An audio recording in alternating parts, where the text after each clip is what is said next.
రే పన్నవేంద్ర రే రాస్తానా మామ రాస్తానా. రాయ్ మంచి పట్టణవేంద్ర రాయ్. గా మల్లన్న సాగర్ బాధితుల కొంతమందికి ఇంకా పరిహారం కూడా అందలేదట. గా పరిహారం ఇప్పించినాక మాట్లాడమంటానా.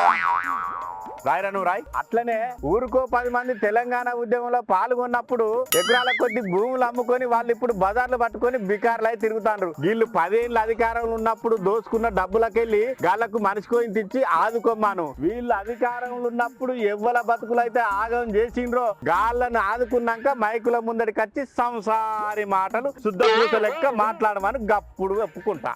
వారి రాయి రాంచడం గోకుతాను తానం చేయలే బడకావు రాయ్. సిగ్గు శరం లేని చిన్న దొరకు తెలంగాణ ఉద్యమకారుడు బరాబర్ మల్లయ్య మామ హెచ్చరిస్తూ రాయినది ఏమనగా, ఓ బుజ్జి నేను ఈ ఉత్తరం రాసినాక పోస్ట్ చేసి ఆఫీస్ కట్టగాని నువ్వైతే వార్తలు చదువుకోపో పొద్దుపోతుంది పో రాయిరా రాయ్. అరే పో అమ్మా. అరే నువ్వు రాయిరా పోతుంది కానీ పోమ్మా పో. మా మలయ మామ చెప్పింది కూడా నిజమేనాయే.